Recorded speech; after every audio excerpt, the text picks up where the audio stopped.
Olá, tudo bem com você? Seja muito bem-vindo ao canal Atenda. Hoje mais um estudo bíblico, mais um livro que a gente vai vencer, dividido em duas partes.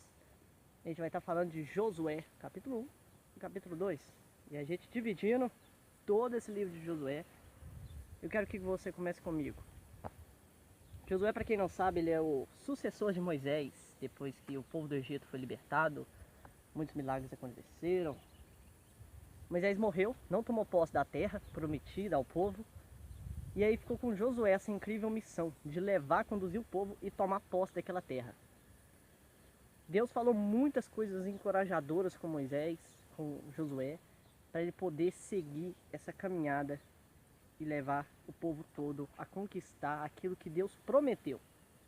Então, são muito encorajadoras e fortes as palavras, e Josué prepara o povo então para a conquista da terra. Olha, o negócio é o seguinte, se Deus te prometeu, não tem nada nem ninguém que pode tirar esse milagre de acontecer na sua vida. Muitas vezes a gente fala, o inimigo está me atacando, eu estou sofrendo com o inimigo, eu não vou conquistar nada. Olha que retaliação, ele quer tirar minha bênção, esse inimigo, os demônios, ai meu Deus. Às vezes o diabo está ali tentando te atacar, mas você mesmo está impedindo a bênção de acontecer. O único empecilho para a bênção de Deus chegar à sua vida é só você. Porque você pode virar para o diabo e falar não. Você pode virar para o pecado e sair correndo dele, né? Deus mandou você pisar na cabeça do diabo para você enfrentá-lo com a fé, né?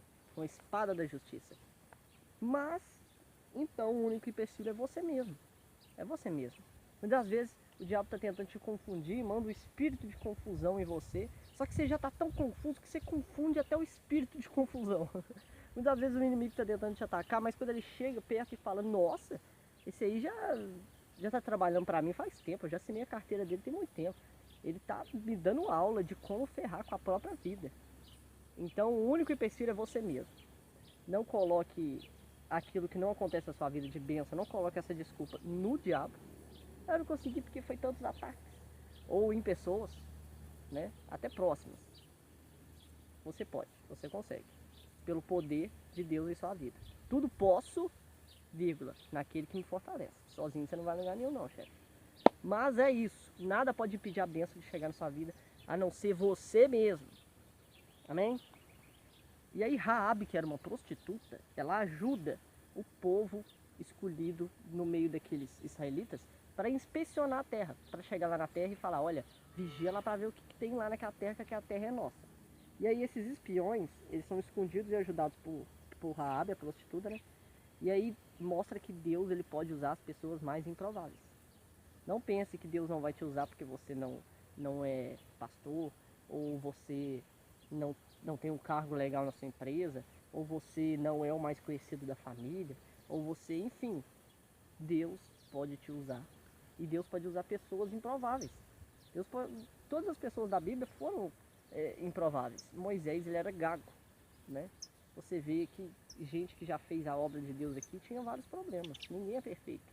E sim, não olhe para um mendigo, não olhe para uma pessoa ali que é desprezada pela sociedade e não ache que ele não dá conta, porque ele pode sim te surpreender. E aí seguir a arca até o rio, purificar e escolher 12 homens, um de cada tribo para a tarefa. E aí o que é isso aqui? O pessoal foi lá para o Rio Jordão. E aí as águas do Jordão se abriram e o povo atravessou a seco. Parecido com o que aconteceu lá com Moisés, né? Só que aqui foi o Rio Jordão. E aí Josué ele circuncisa todos os israelitas, pois essa geração ainda não havia sido circuncidada. E eles comeram frutas da terra de lá, que chegaram, e o maná então para, né? E aí o anjo do Senhor chega e fala com Josué, que se prostrou, pois o lugar ali era santo. Esse anjo aqui é Cristo, viu? Sempre quando fala anjo do Senhor na Bíblia, eu quero que você entenda que é o próprio Jesus Cristo. Ou seja, o povo chegou na terra, né? A conquista de Jericó. Marcharam com armas 6 dias e no 7º dia eles teriam que marchar 7 vezes, né, em torno ali das muralhas, dos muros de Jericó. E eles gritariam e tocariam as cornetas. E fizeram isso e a muralha caiu ao chão. Eles avançaram, pouparam Raabe, que é a moça prostituta que ajudou eles, lembra? E todos os seus parentes. E aí foram fogo e tudo e mataram todos. Agora olha o que aconteceu. Acã no meio daquela guerra, ele pegou alguns itens para ele. E por isso Israel perdeu a guerra contra Ai. Então o povo rasgou suas vestes, se desanimaram. Deus, mas você mandou a gente aqui, até agora deu tudo certo, o que houve? O povo não entendeu. E aí Josué foi procurar Deus para procurar saber, né? Clamou a Deus, que lhe disse que só estaria com eles se eles eliminassem do povo os itens. E aí Acã confessou tudo, olha, fui eu que peguei. E aí queimaram tudo dele e o apedrejaram. Aí então é destruída e é armada a emboscada por trás e engana todos os moradores de lá. E aí os israelitas foram fogo na cidade, mataram todos e leram o livro da lei após isso. Os gibeonitas então se impressionaram com as vitórias dos israelitas, fizeram um acordo mentiroso, encorajando Josué e todo o povo.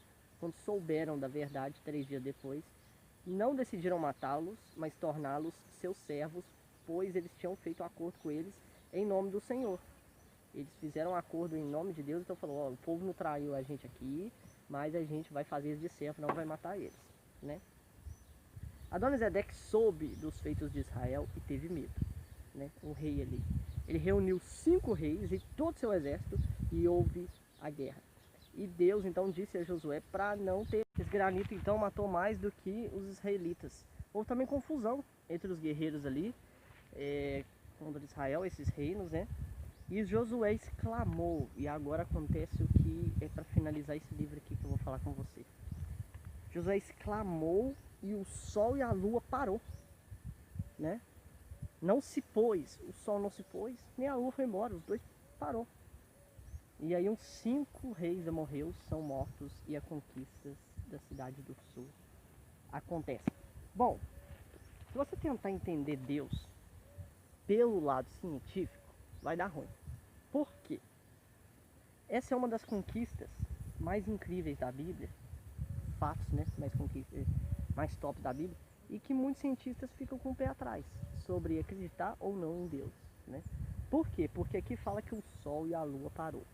Se você olhar, eu estudo um pouco de astronomia. Se você olhar, qualquer evento que acontecer com a lua, a tragédia é imensurável, de dimensões catastróficas aqui na Terra. Se a lua parar um pouquinho, ou se algum estilhaço, algum objeto acertar a lua, pra você ter uma ideia, muitos animais sobrevivem aqui na Terra graças à luz lunar, então eles morreriam, né? E afetaria o clima, teria tsunamis, né? Poderia arrastar continentes, né? A gente precisa da lua. Você pode achar que não, mas precisa. Deus é perfeito. Então o sol, ele faz a fotossíntese da planta, ele faz os animais sobreviverem, ele dá a luz necessária, porque esse calor é necessário com o ar que a gente respira aqui para sobreviver. Então o sol ele é mais que necessário. Mas se a lua não existisse, por isso que vem a palavra satélite. Satélite não é por acaso não, é algo necessário para a Terra. A Terra precisa de um satélite natural que é a lua. Então a lua e o sol são importantíssimos. Se acontecesse qualquer coisa com eles, a Terra sofreria drásticas mudanças e seria até inabitável. Em alguns casos seria inabitável, a raça humana seria dizimada. Mas, quem dirá que Deus não pode fazer isso? E aí a Bíblia nos relata aqui em Josué, né, que isso aconteceu nessa guerra. E aí aconteceu no meio daquela guerra ali, o povo de Israel venceu, como eu li aqui para você. Mas se você olhar para o lado científico, parece impossível. Mas se você olhar para o lado sobrenatural de Deus, você também pode ver que é o mesmo Deus que ressuscitou depois de 3 dias, é o mesmo Deus que fez o mar se abrir, é o mesmo Deus que fez milagres e milagres e milagres e pão ser multiplicado e por aí vai. Coisas que ninguém jamais pode imaginar. Então se você olhar para o lado sobrenatural e se você tiver um contato com Deus, você vai perceber que realmente pode ter acontecido, né? A Arca de Noé é outro exemplo também. Um exemplo que eu quero te dar é o seguinte: enquanto você estiver no seu cristianismo à base de ciência, você realmente não vai ser dirigido pelo Espírito. Porque o Espírito diz que coisas sobrenaturais acontecerão e que os seus olhos vão ver e os seus ouvidos vão ouvir aquilo que parece ser fora do natural daquilo que a gente está acostumado aqui, né? Gente, se você tentar achar explicação científica para tudo, até você entender por que existem as estrelas e por que a gente está aqui e por que esse planeta blá blá blá blá blá. Cara, Deus ele é suficiente na sua vida. Deus ele é suficiente. Deus ele é o responsável de fazer tudo isso, né? E um dia estaremos com ele e se essa resposta vai ser respondida ou não, pouco importa. O que importa é que Deus, quando precisa fazer algo pelos seus, ele faz o impossível, ele quebra barreiras, ele destrói o natural. Então se você é um Deus que quer servir a ciência, se você é uma pessoa que quer servir ao Deus da ciência, você não pode acreditar nesse Deus da Bíblia, porque esse Deus da Bíblia aqui, ele é diferente, ele é um Deus diferente. Eu te convido a não julgar uma pessoa, quando você estiver vendo uma pessoa e falar, não, essa pessoa merece morrer, essa pessoa estuprou alguém, essa pessoa é muito má e tal. O que Jesus fez com aquela mulher? Ele falou, olha, quem não tiver pecado, que atire a primeira pedra. Então se você quiser atirar essa pedra, e se você quiser condenar aquela pessoa à morte, você vai estar traindo todo o cristianismo que você tem. E aí hoje em dia a gente vê pessoa com cruz no pescoço, pessoa tatuando, ah, Jesus não sei o que, pessoa com frase de status, eu amo Jesus, a minha fé é maior, e não sei o que, mas na verdade não carrega aquilo. Na verdade não leva a essência do cristianismo. O que Jesus fez na cruz por você então foi em vão. É como se você dissesse, não precisa, você não precisa morrer para mim, Jesus.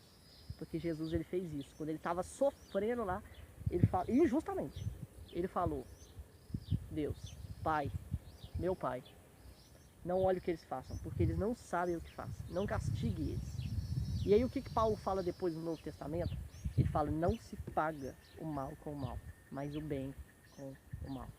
Você deve amar acima de tudo. Você deve se preocupar. Mesmo que você esteja na injustiça e o povo está fazendo o que quiser com você. É uma honra sofrer por Jesus. É uma honra. Que poucos têm.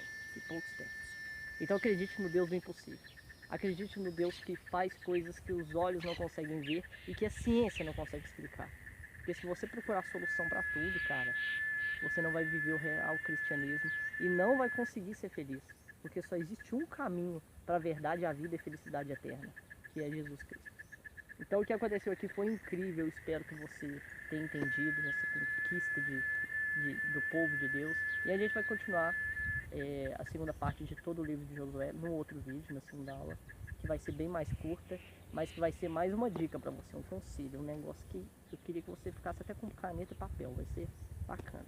Deus te abençoe, Jesus está na sua vida, Ele te ama muito, independente de como